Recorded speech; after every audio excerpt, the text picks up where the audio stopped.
India Ascends, NDTV's premier international show. I'm Gauri Dwivedi. In this show, I view the world of global politics, global economics, and the buzzing world of technology, all through the lens of India. Let's get started. Let's get the headlines this week. First up, India's 18th Lok Sabha has been sworn in. President Draupadi Murmu's joint address to Parliament sets the agenda for Prime Minister Modi's third term. Markets give a thumbs up to Modi 3.0 with benchmark indices scaling record highs. Race to White House heats up as both leaders slug it out in the first presidential debate. Biden stutters and fails to make a mark even as Trump maintains immigration as his biggest and only poll plank. France goes to polls in two phases to elect a new National Assembly where Macron's party could be losing majority. Iranians set to vote for a new president today. The race has three hardliners and one moderate. Who will Khomeini choose as Raisi's successor? Top voices on India Ascends. German envoy to India, Dr. Philipp Eckermann, says rise of far right in Europe a concern. As Prime Minister Modi begins his third term, British journalist Martin Wolf tells NDTV India can aspire to be a $7 trillion economy by 2030. And WikiLeaks founder Julian Assange returns to Australia after striking a deal with US authorities, ending a 14-year-long legal battle. Assange pleaded guilty to obtaining and publishing US military secrets in a US district court in Saipan in the Pacific.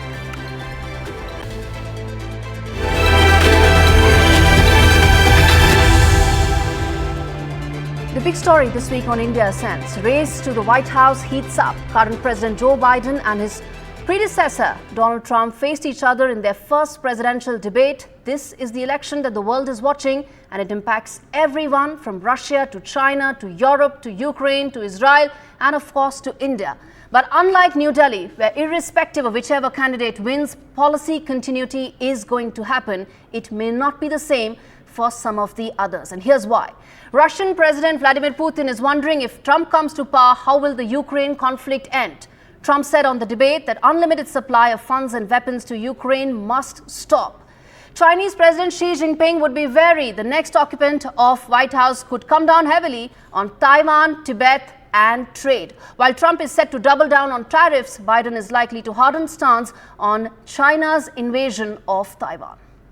For Europe, questions related to the funding of NATO will be priority. To take on China and Russia, EU and the US need each other, but Biden and Trump have very different ways of addressing these issues. Trump does not keep EU and NATO at the very center, but Biden does. Meanwhile, for Israel, it's a mixed bag. Trump moved the capital to Jerusalem, recognizing Israel's historical claim when he was the president, but he could now wrap up and ask the Israelis to wrap up their war against Hamas quickly. Meanwhile, it seems Biden is willing to wait it out. Meanwhile, for India, as I said, America needs New Delhi, and both Biden and Trump are equally committed to pushing a common agenda related to trade, technology, defense, and the Indo-Pacific. Moving on specifically to the debate, well, it was lackluster, with President Biden faltering early on and being very unimpressive in most of his responses. Former President Trump was meanwhile being his usual self, aggressive, unwilling to answer questions beyond his focus area, which, by the way, was just immigration. Now, as far as the numbers are concerned, under Biden's watch, illegal immigration has reached record levels. In the last 4 years, 10 million illegal immigrants have entered the US. This has allowed Republicans to mix both skilled migration, which is needed, and illegal immigration under the same basket, making it the biggest poll plank. Economy is another issue. Under Biden, US economy has improved. In May, 272,000 jobs were added. Unemployment levels are about 4%, but it's the inflation, the cost of living, that's really hurting the average American. Inflation is about 3.3%, much above the comfort level of 2%, which is why it was such a big issue during the debate. In fact, listen into a slice of that 90-minute debate between Trump and Biden, where Trump hammered on inflation and Biden was unable to drive home the one big electoral plank, which is abortion. We've made significant progress from the debacle that was left by President Trump in his last term. We find ourselves in a situation where, number one, we have to make sure that we have a fair tax system. I ask anyone out there in the audience or anyone out watching this debate, do you think the tax system is fair? The fact is that I said nobody even making under $400,000 had a single penny increase in their taxes and will not. And if I'm reelected, that'll be the case again. Like so many politicians, this man is just a complainer. He said, we want to do this, we want to do that, we want to get rid of this tax, that tax. But he doesn't do anything. All he does is make our country unsafe by allowing millions and millions of people to pour in. This is a war that never should have started. If we had a leader in this war, he led everybody along. He's given $200 billion now or more to Ukraine. He's given $200 billion. That's a lot of money. I don't think there's ever been anything like it. Every time that Zelensky comes to this country, he walks away with $60 billion. He's the greatest salesman ever. The fact is that Putin is a war criminal. He's killed thousands and thousands of people. And he has made one thing clear. He wants to reestablish what was part of the Soviet Empire, not just a piece. He wants all of Ukraine. That's what he wants. And then you think he'll stop there? Do you think he'll stop when if he takes Ukraine? What do you think happens to Poland? What do you think of Belarus? What do you think happens to those NATO countries? As I said, this is an election that impacts everybody and every country in the world, which is why everybody is looking for body language clues to understand who could really be the next occupant of Oval House. And sitting presidents usually come across as being rusty in their first presidential debates since they spent about 4 odd years in the Oval Office. But the first debate today saw Biden being fairly flat-footed in its responses, being tentative, almost losing his train of thought on several occasions. For the first time, a debate took place even before the two candidates have been formally ratified as the presidential candidates of their parties. Who knows, maybe this could be the Democrats' big strategy to test waters with an aging Biden and see if they could change their candidate ahead of the upcoming national convention. And if Biden remains the candidate, Trump may not agree to a second debate after all, because he's come off as a winner, even though he's a bit abrasive, but he would want this to be the lasting image before the voters go to the polling stations. Importantly, the world's oldest democracy needs to make way for younger candidates. American politics needs to take some lessons when it comes to seeing how younger leaders from their European counterparts are being promoted. In fact, in Europe, it's a 28-year-old Jordan Bardella from Marine Le Pen's party who's taking on the present incumbent, who's a 35-year-old prime minister. And that just tells the story and the disconnect that exists between the European voters and American voters.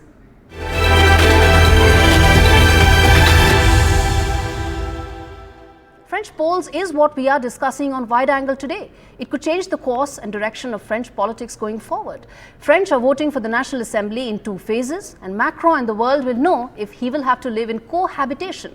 One where he continues as the president, but the prime minister, the one who's responsible for legislative business, is from another party, Marine Le Pen's party, RN, or National Rally.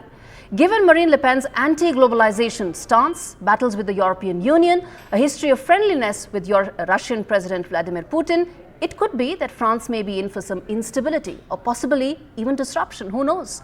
President Macron, as a centrist, has backed a more globalized worldview. Le Pen, on the other hand, is a votary of greater protectionism, inward-looking approach. And this could lead to a logjam in the assembly. Big policy decisions could be unlikely. Future of trade could be impacted between France and some of its major partners, including India. This is not a scenario that is unlikely. It's very much within the possibilities that exist. And the outcome of French polls matter to India for 3 very important reasons. 1, the protectionist trade view.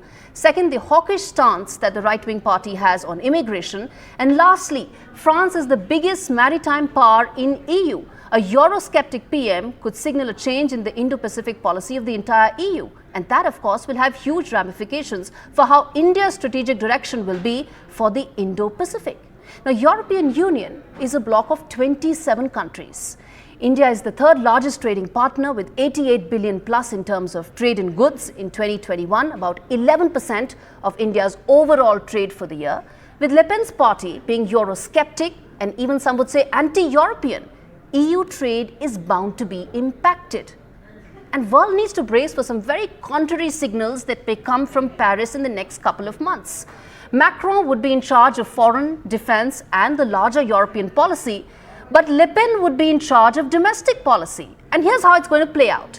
Just for an example, viewers, If President Macron backs Ukraine's membership into the EU, he needs legislation to back it up. But without a majority in the National Assembly, he can't do that. So his agenda is going to be very quickly derailed with an ideologically opposed government led by Marine Le Pen. So who knows? Macron's big gamble could lead to big instability both for France, for EU and for the larger world.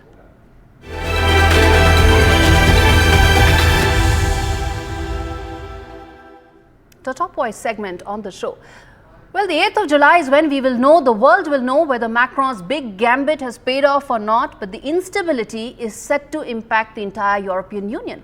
I spoke with German envoy to India, Dr. Philipp Ackermann, the first top voice on the show, on the present flux that EU is witnessing. On one end, there are newer members like Ukraine, Moldova being inducted, and on the other end, there are political forces that are opposed to the very idea of European Union that are now gaining steam across the continent. What happens going forward? Listen in. Yeah, it's an interesting question. And first of all, thank you very much for having this conversation with me. But I would say there is a resurgent right. There is no doubt about it. We've seen it during the latest European elections. But at the same time, you have to see that the center still has a very comfortable majority, and we have seen decision has been taken that Ursula von der Leyen, the German president of the Commission, will continue to be the president of the Commission. We'll have an agreement on the president of the Council, who will be the former Portuguese prime minister, and we have the agreement on a new European foreign minister, as it were, namely the Prime Minister of Estonia.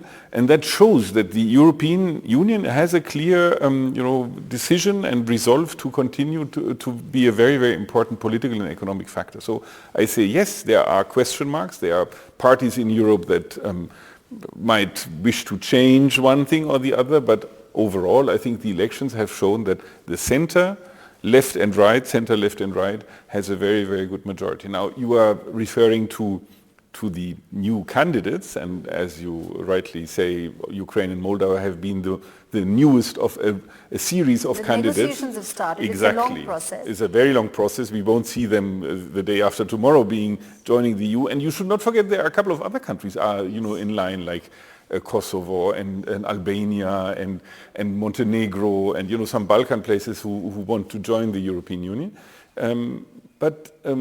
So there is still a very strong soft power the European Union has, and I think there is, after the disastrous experience with Brexit, there is no wish in no country really to leave the European Union, and that even Marine Le Pen, she started a couple of years ago saying that we have to leave the euro and we have to leave the EU. That she doesn't say anymore. Does this impact, let's say, the institution of European Union as a whole? Is that now something that it's being tested right now in country after country? We have seen over the last decades that many countries have tried to reform the European Union, have tried to introduce new legislation, and that is an evolving process and will continue.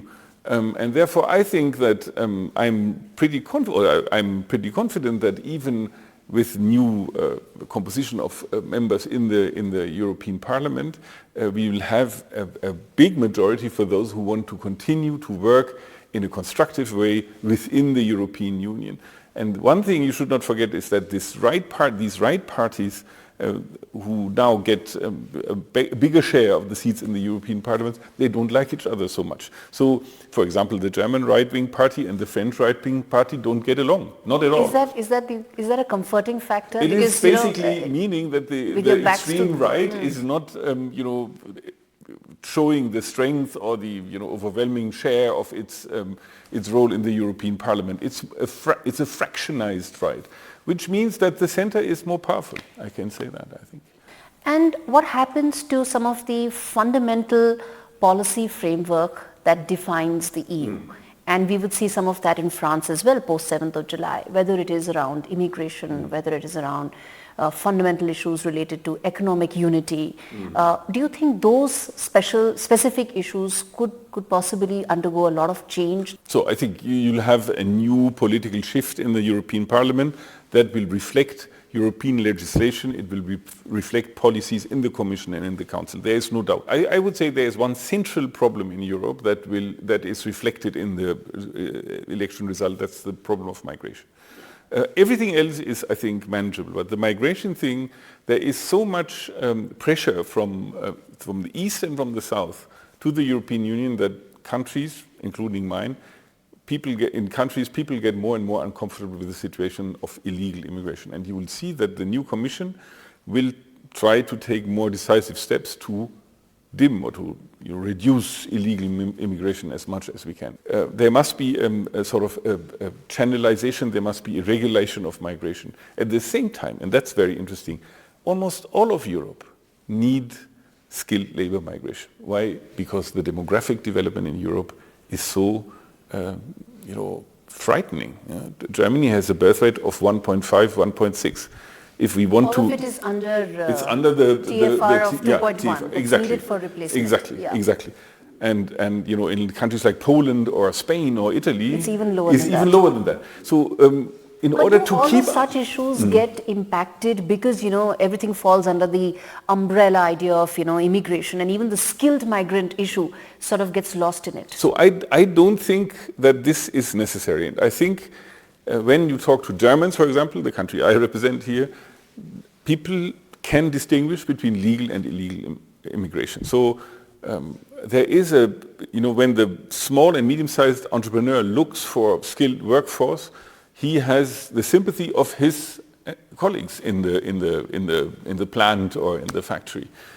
What they don't want is migration that undermines the social welfare, and that's people who are seeking asylum, people who flee for economic reasons, and they can't find jobs right away. So skilled migration is basically something that, and we agree upon this, even the right wing would not say no to it, is something that we need, and that's my government and many other governments too are now really recruiting quite strongly people to come to Germany, amongst others in India.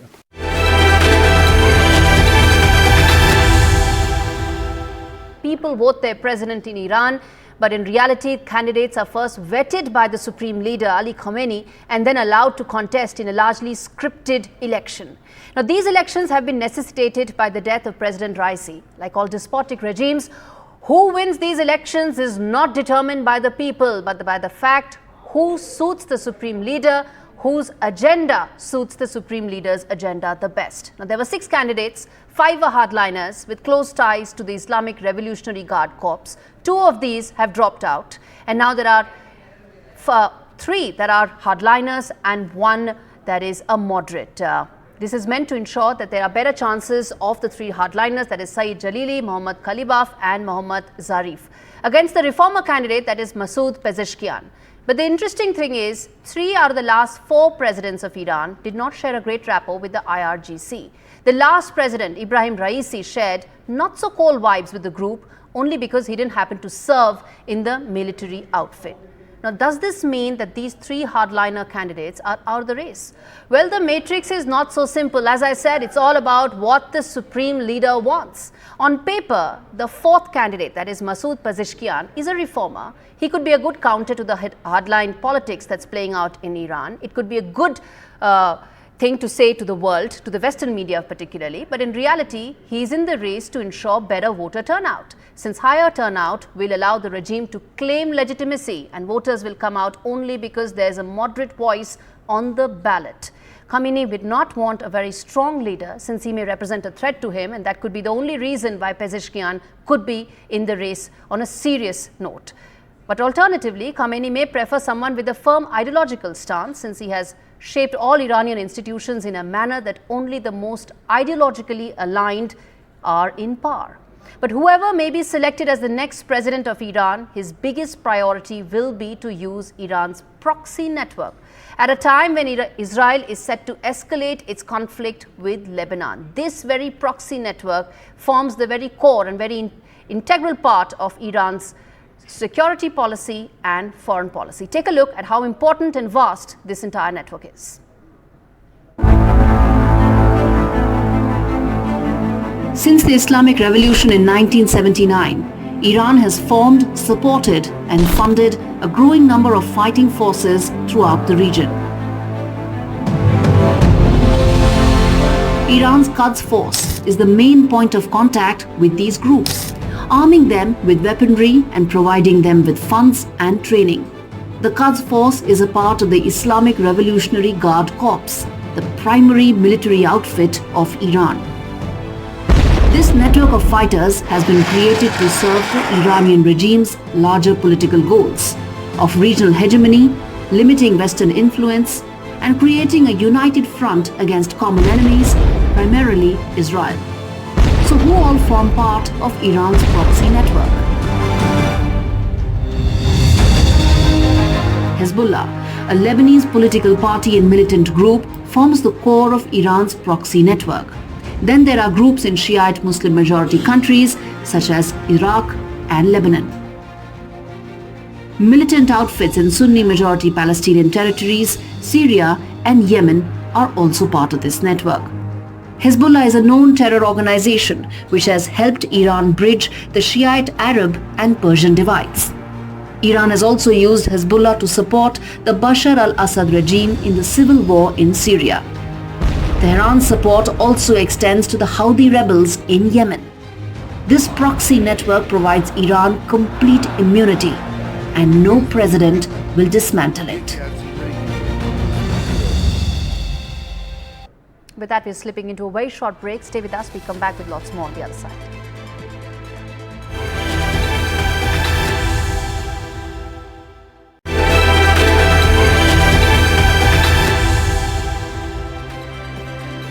Welcome back. You're watching India Essence with me, Gauri Dwivedi. Shifting focus now to another top voice. India's 18th Lok Sabha has been sworn in. President Murmu has put the roadmap for the next 5 years. What does it pan out? Let's get in Martin Wolf, British journalist, as the second top voice on the show. Martin, thanks much for speaking to NDTV. My first question to you is that this is an important week for India. We speak at a time when India has been added to the Emerging Market Fund of JP Morgan and big fund inflows are expected. How do you see this? Do you expect $7 trillion now very much being a big target as far as India's economy is concerned? The big transformation was in the early 90s when the economy was decisively opened up and it started generating much faster growth than before. It's gone up and down a bit since then. Sometimes it does a bit better, sometimes worse. But I think it is plausible that India can sustain growth of 6 or 7% a year in real terms over the foreseeable future. Now, I've done some little estimating on this $7 trillion economy, and that implies that the economy grows in dollars at about 10% a year. So if it grows in real terms at 6 or 7, inflation in dollars of the Indian economy in dollars is 3 percentage points or so, then 10% seems plausible. And so a $7 trillion economy seems a perfectly conceivable number. Of course, the dollar wouldn't be worth quite as much as it is now. And to achieve that, Mr. Wolf, what would your priorities be for the next 5 years? My own view has always been that if India is to sustain that growth and become a true high-income country, it has to industrialize more. It's going to need to have faster growth in industry than it's had. It's been remarkably service dependent. Maybe that can continue indefinitely. So the question of whether India can, to a significant degree, given its scale, replace China is an enormously important question, it seems to me. It obviously has to sustain very high investment rates, at least 30% of GDP, possibly more to sustain that sort of growth. But I think the crucial issues for India are about human beings, education and employment for the whole society.